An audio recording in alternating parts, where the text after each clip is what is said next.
Today on The Educator, the CDC have once again changed the guidelines and we'll share our thoughts on the matter. Plus, it's official. President Joe Biden nominates Judge Ketanji Brown Jackson for the Supreme Court. But is it really confirmed? Will she take the job? Students should stop making excuses for the things that they are doing. And teachers are sharing an open letter to parents to explain why they should own up to their mistakes. So, the Educator starts right now. The Educators, Danny Anderson, Coach Darnell Jerome, and Andy Press starts right now. Happy Wednesday to all of you. Happy Wednesday. Welcome back to the Educators. I know it has been a long 4 weeks, but don't fret, we are back. Yes, we are back on this lovely Wednesday. As you can see on today, Debbie Anderson and Coach Darnell is not here on today, but don't fret, they'll be back. They'll be back very, very soon. So for this week, for today, for this episode, we got a bunch of topics for me to talk to you guys. Of course, I'll be holding down the fort for the next couple weeks for today and the remainder of the whole month of April. So y'all be stuck with me for the whole month of April, and then Damien will take over for the month of May. On today, we're going to first and foremost, we're going to start off with the CDC new guidelines. No, it's not about the mask guidelines, but it is about public transportation. Of course, this was released about 20 days ago. So we're at the time of this recording, this was recorded a couple of days ago. But the recommendation, CDC's recommendation, TSA would extend the security directive for mass use of public transportation and transport hubs for 1 month, which is through April 18th. During that time, CDC will work with government agencies to help inform and revise policy framework for when and under what circumstances masks should be required in public transportation corridor. The revised framework will be based on COVID-19 community levels, risk of new variants, national data, and latest science. So basically, in other words, from what I have been told, I've not really been told, but from what I have been, of course, the emails that I've gotten over the past couple days is that mask is no longer required. Well, it's now optional for public transportation. So I'm not 100% sure of that decision. The reason why I said that is because the reason why I don't like that decision is because, students that ride the bus, they have 2 to a seat, 3 to a seat. So just think of all that, that COVID space,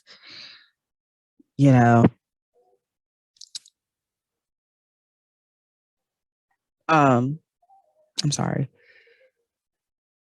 Yeah, just think of that, if one person gets COVID on the bus, it's basically the whole everybody, right? So I highly recommend to have masks to be required on school buses, on transportation. Again, this is not Because if a child gets COVID, that means everybody, I mean everybody, would have to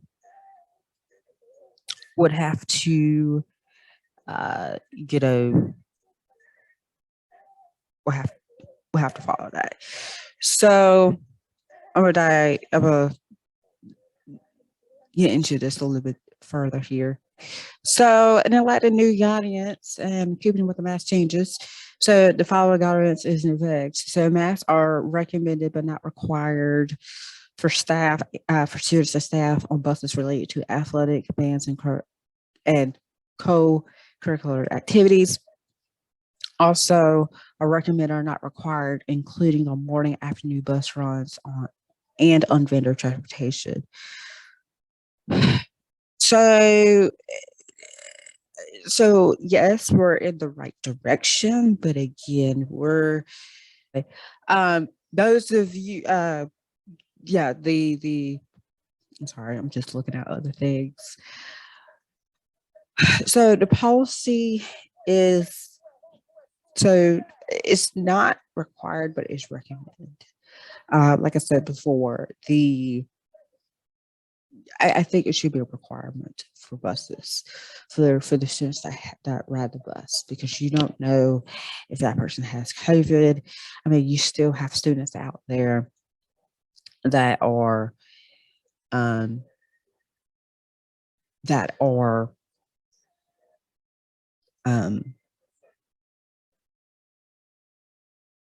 you have some students that are out there that are not vaccinated. You have some students that are thinking about getting the vaccine. You have some students out there, it's about the COVID cases. Those COVID cases can go up still if we don't put those masks on for buses. Now, for the classroom, yes. I mean, for the classroom, again, it's recommended but not required. But for the buses, I mean, you have elementary students sit 3 to a seat, middle school 2 to a seat, same thing with high school 2 to a seat. And if one person gets COVID, basically the whole bus will need to get infected when it gets sanitized, and then they will have to ride a different transportation home until it is safe, until it is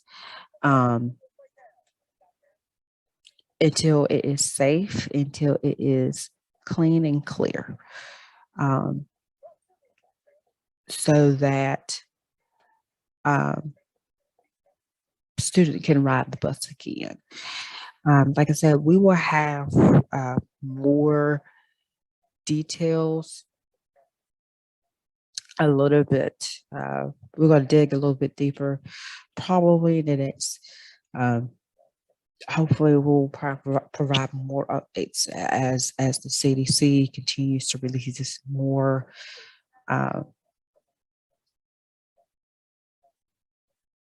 More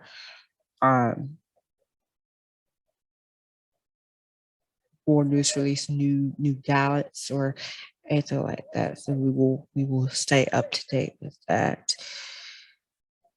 So coming up next, right here on the Educators, we have President Biden nominates Judge Jackson on the Supreme Court. Students should stop making excuses and own up to their mistakes. And then don't say gay bill passes in the Florida Senate. What happens next? So I'll tell you all about it. And also what's happening in North Carolina. Wawa is to open stores in North Carolina by the end of 2024. So that's all coming up to you.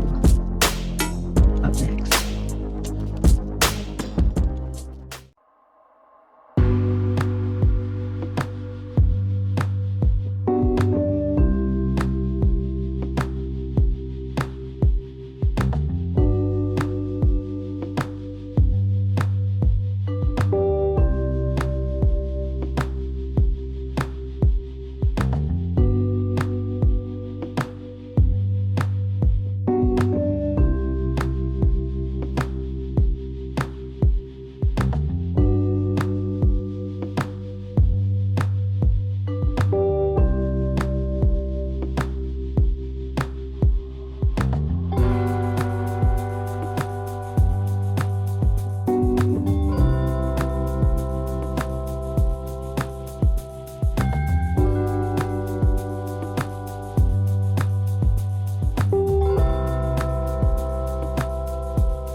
welcome back to the Educators, guys. So, a couple weeks ago, we said that we had an episode on here. I think it was the last episode before we went on a 4-week break here.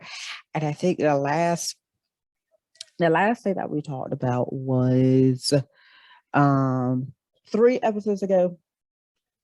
We had a discussion on here that he nominates a Black woman to the Supreme Court. So we have an update for that. So he did nominate a Black woman to the Supreme Court to take over Justice Pryor's retirement.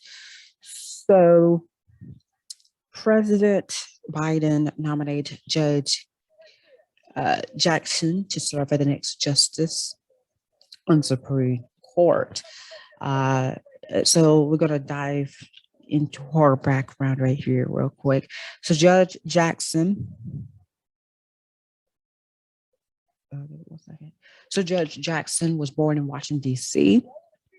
and grew up in Miami, Florida. Her parents attended segregated primary schools and then attended HBCU colleges, universities and colleges. Both started their career as public school teachers and became leaders and administrators in the Miami-Dade public school system. When Judge Jackson was in preschool, her father attended law school. In a 2017 lecture, Judge Jackson traced her love of the law back to sitting next to her father in their apartment as he tackled his law school homework, reading cases and preparing for satiric questioning, while she undertook her preschool homework, coloring books.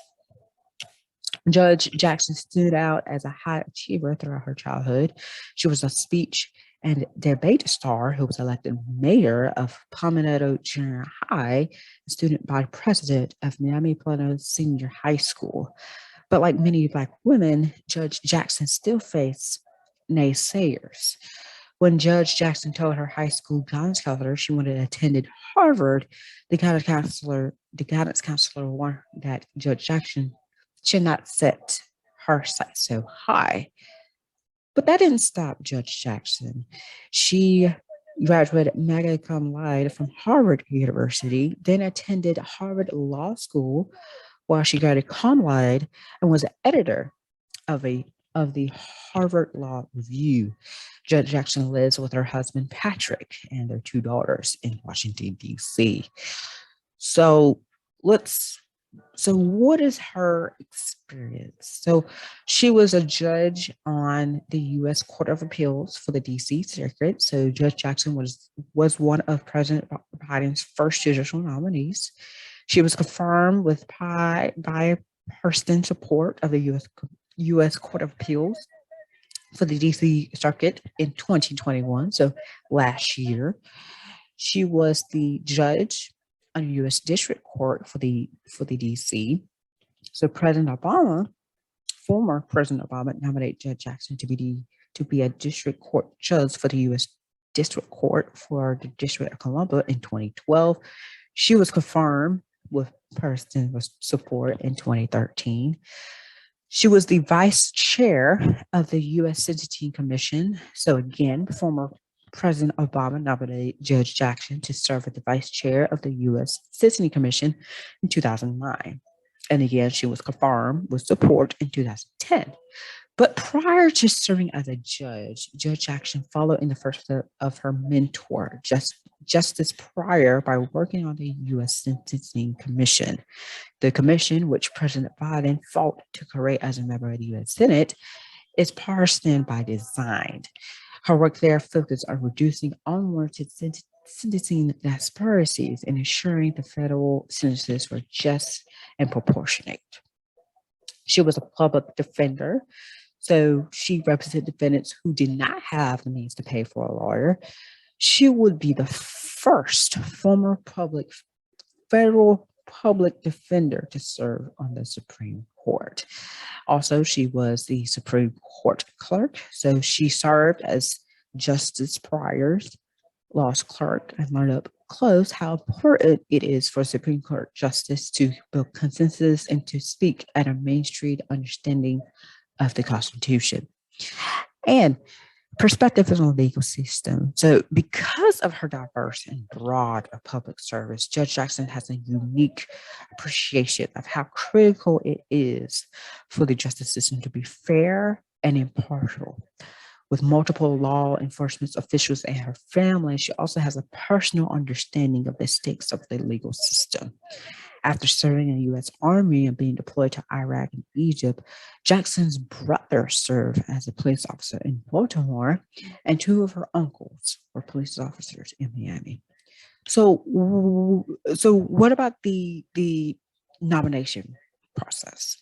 So, what criteria did President Biden use to pick his nominee? Well, he conducted a rigorous process to identify Justice Breyer's replacement. So, as a longtime chairman of the Senate Judiciary Committee, he took this seriously. He took the constitutional requirement seriously by making the appointment with and with the advice and consent of the Senate, by seeking advice by senators in both parties.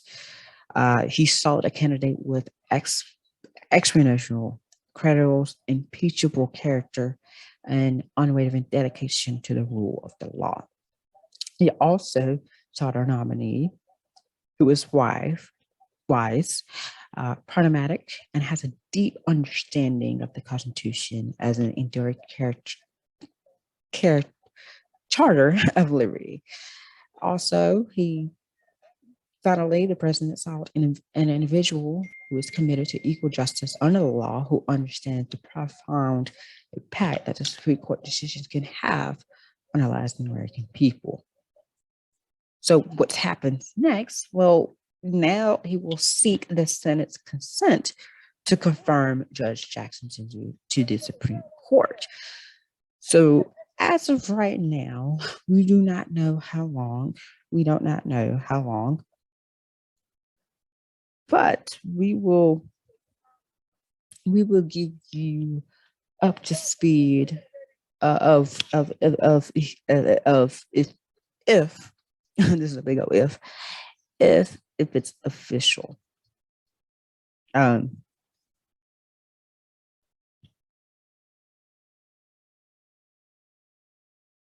If it's official. So we will let you know as soon as possible. Okay. We will let you know as soon as possible. I think she will. If so, she will be the very first to serve on the Supreme Court.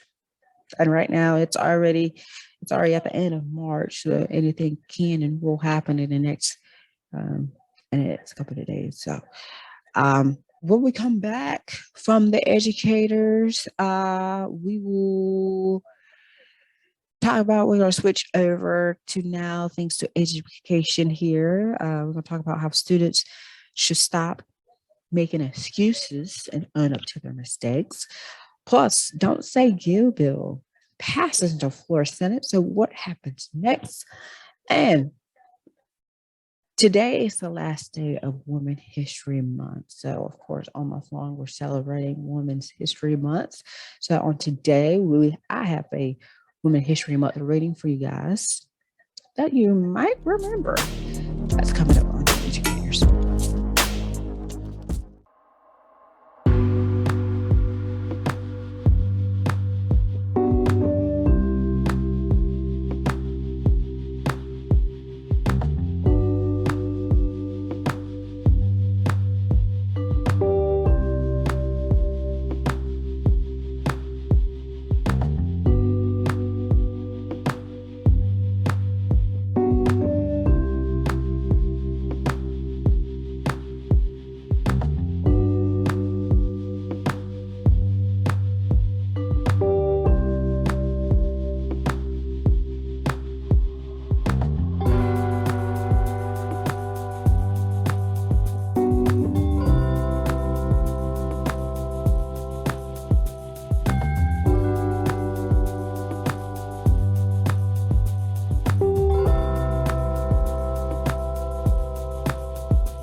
All right, welcome back to the educators. So now we're going to transition to the education part, which is students should stop making excuses and own up to their mistakes. So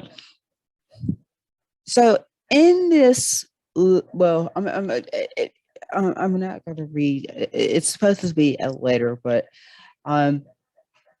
so everyone makes mistakes, right? Especially kids. However, education is built on being able to make mistakes and then face the consequences of them. So that is the heart of learning. So when your kids are late or when they don't finish their homework or they cop an attitude in class, avoid covering for them. Let them learn. Okay. Kind of like the cause and effect. Because you didn't do your homework last night, you got a 0. Okay, you got an F. Because you didn't study for your test yesterday, you failed the test. So it's kind of like a cause and effect. So as a matter of fact, go the extra step and encourage them to take responsibility for their actions. So we as teachers, we teach you reading, math, science, and history. But you parents have the opportunity to teach values and responsibility. When your kids get in trouble, let it happen. Let them learn. It may be uncomfortable for a moment, yes. But at the end of the day, those are valuable experiences for your children. And also, when they get a job as well, when they get a job, they'll know what's up.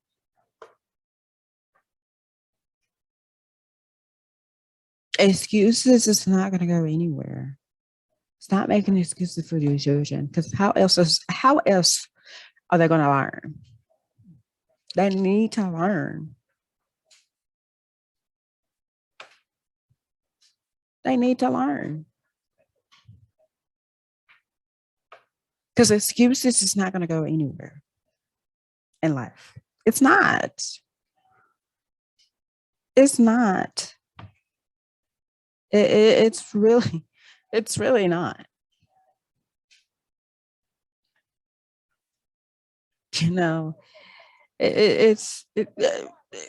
Me, truthfully, it's not going to go anywhere.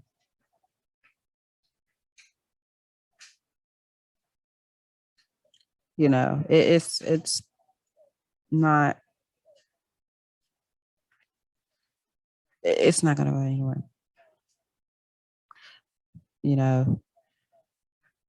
Again, like I said, it's kind of like a cause and effect. Because you didn't do your homework last night, you get a 0. Okay, unless you're like me and I don't assign homework, then it's okay. Because you didn't study for your test yesterday, you get a 0.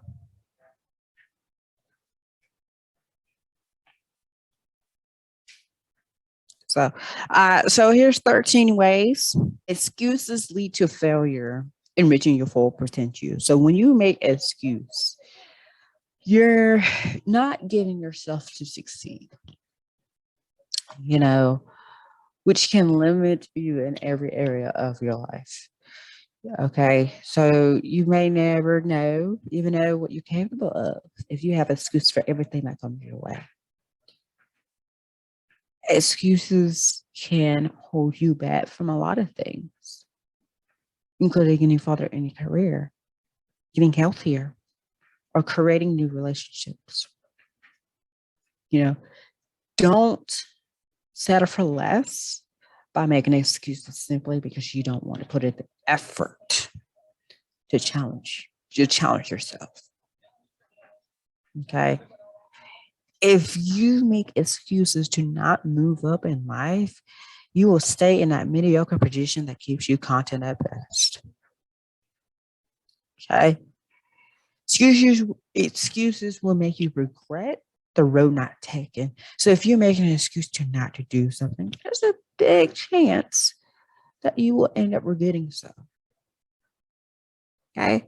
You don't want to look back on your life with a whole lot of feelings of I wish. Trust me.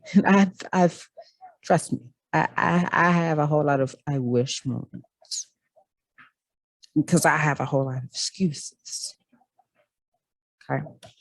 If you try something instead of making an excuse to avoid it, there's a big chance that you be glad that you tried. But if you sit back and not do anything, there's an equal big chance that you will regret not knowing how it had been turned out.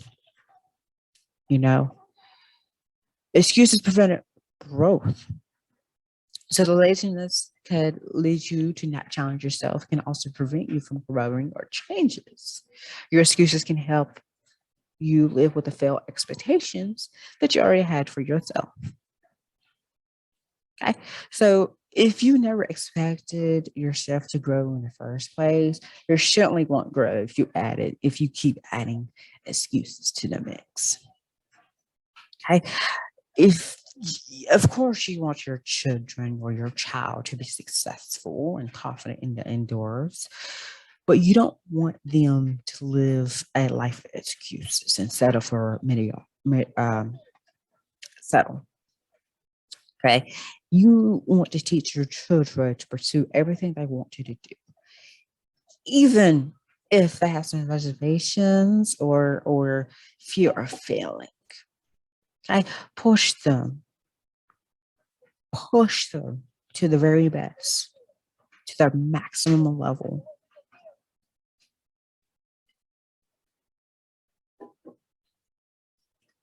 Okay. Okay. There are 13 steps. So stop comparing yourself to others. When you compare yourself to others, especially those who have already achieved what you want to achieve, you're focused on your weakness rather than your strengths. Okay. That's probably make you feel defeated and hopeless if you see a big gap between where you are today and where they are. Okay. Okay. Stop fearing the unknown. People tend to worry of taking risks that could disrupt the current reality and often opposed to making even the smallest change to the comfort of their daily behaviors, even if their current actions are in the best interest. So, example will be often too slow to try new hobbies because it disrupts their normal routine, versus on a bigger scale, people hesitate to make career changes because they're afraid that the outcome won't be worth the risk, and staying in their current situation is the easiest choice, which is kind of like me right now. Okay. Sure, things may go wrong, but things might also go very right because the unknown can be scary, but that doesn't mean it is necessary bad. Okay. Okay. So that's all. I know I said 13, but I'm gonna give you two. Once we come back from the educators, we are going to talk about the Don't Say Gay bill that passes in the Florida Senate and Wawa coming to North Carolina by the end of 2024, and then our final show. Wrap up the show is a Human History Month reading. We'll be right back.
All right, welcome back to the Educators Guide. So now we're going to shift back to politics here on today. The Don't Say Gay bill, which is the Independent Rights and Education bill, has been passed both the federal for Senate and the House. The bill will limit what classroom can teach about sexual orientation and gender identity. Under this regulations, these lessons may not occur in kindergarten through third grade or in a matter that is not age appropriate or developmentally appropriate for students in accordance with state standards. And the bill will also allow parents to sue schools or teachers that engage in these topics. If the bill is ultimately signed into law, it will go in effect July 1st. So, of course, Governor Ron DeSantis has said he supports the bill, though he hasn't explicitly said he will sign it if it costs his desk.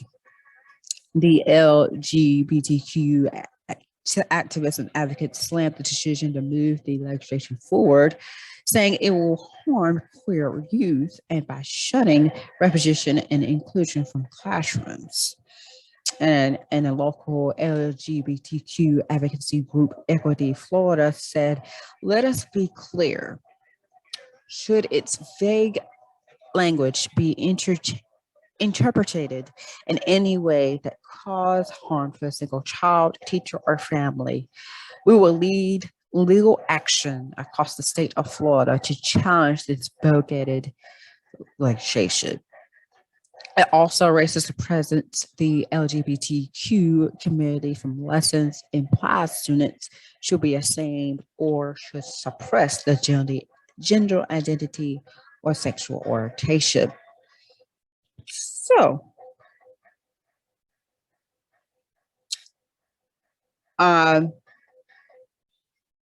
even President Biden is in this as well. He says he wants every member of the LGBTQIA plus community, especially the kids who will be impacted by this hateful bill, to know that you are loved and accepted just as you know. That's what he tweeted last month. So let me. I'm gonna get my 2 cents on this, as always. I'm gonna get my 2 cents on this because this is just just stupid. Okay. They need to throw that bill in the trash. Okay. Like for real. They need to throw that in the trash. The reason why I said that is because number one, I don't think that's right to again, that's affecting everyone. That is affecting every member of the LGBTQ. That is affecting everyone.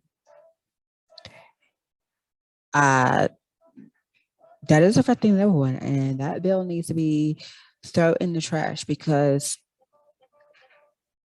that is dumb. That is stupid. I mean, really, if you really think about it, it's stupid. And then you're gonna get sued. Yeah, no, no, man. Okay, no, no. Okay, no, just no, just no. Okay, it's stupid. It's dumb. I don't know why. I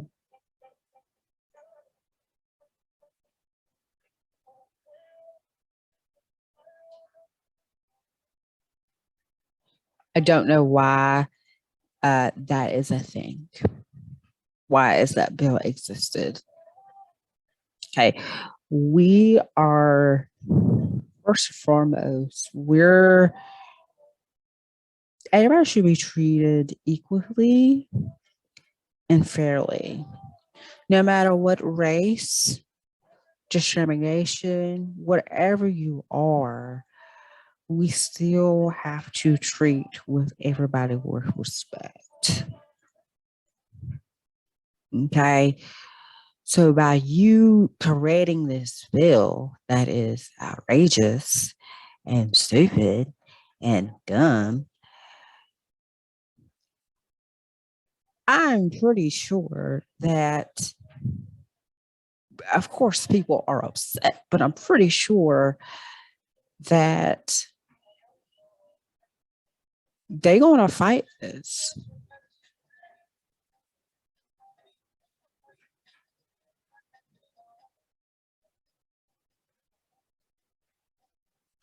They're going to fight this. And when I mean fight this, I mean they're going to fight this.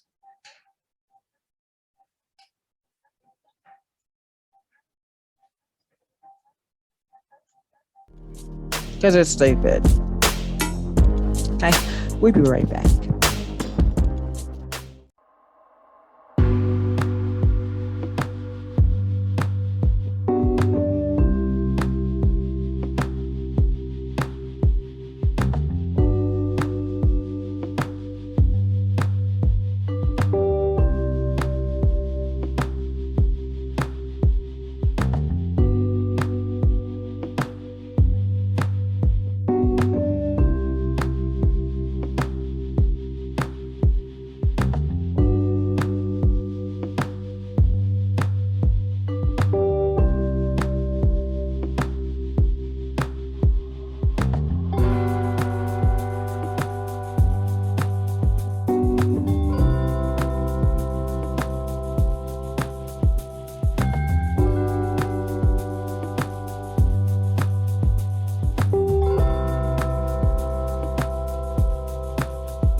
Welcome back to the educators. What is happening in North Carolina? That is a brand new segment for this week's episode. So we're going to see what's happening in my neck of the woods. So if you're from up north, if you're from Philly or if you're from Pennsylvania, you may know. Actually, if you're up north, or you're from Florida, or you may know the rivalry between Sheetz and Wawa.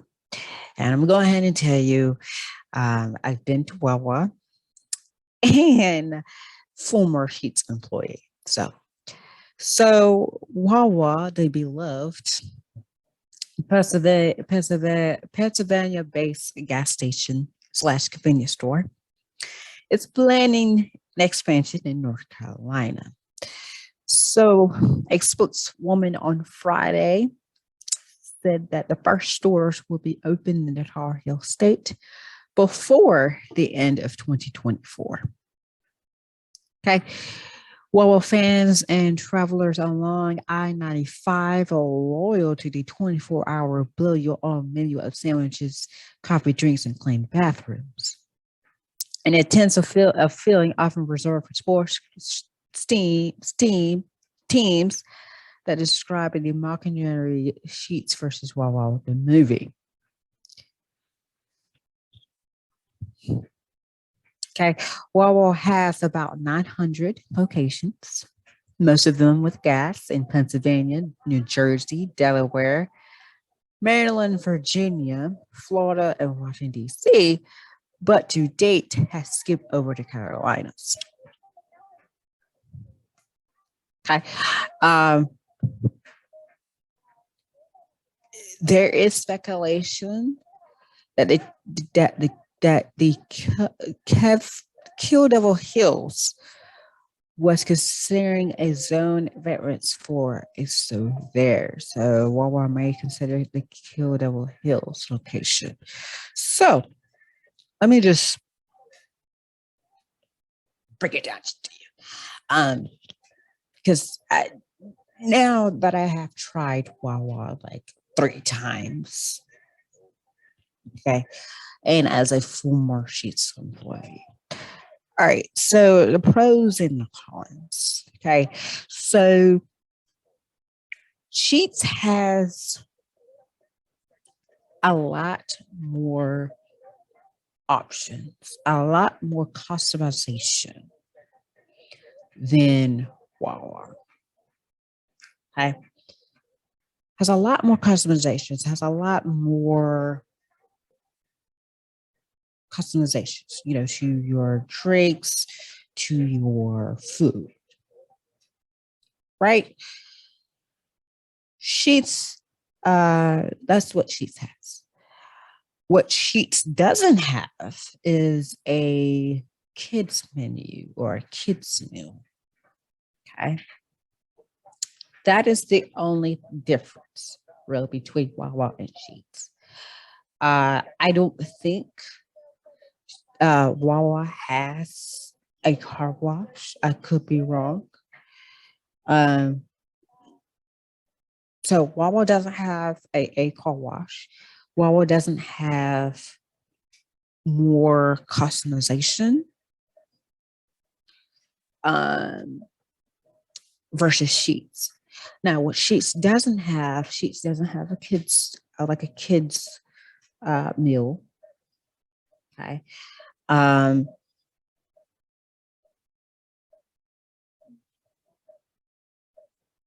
Also Wawa doesn't have a drive-through. We have Sheets locations that does have a drive-through. But Wawa doesn't have a drive-through. Not that I know of. So that's the only difference. Like I said, I've been to Wawa. Okay. And as a former Sheets employee, I don't think you want to bring Wawa to North Carolina. There are some that are happy and some that are, competition. Want to bring Wawa here. Okay. All right. Cool. I think Wawa needs to be like near the coastal area, like far that way. Because if you try to bring Wawa to Raleigh or to Durham or to like Cary, around those areas,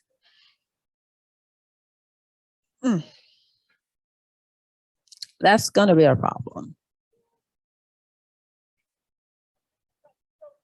That's gonna be a problem.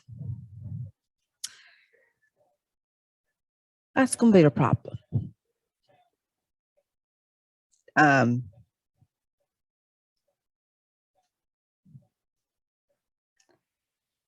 And the reason why I said that's gonna be a problem is because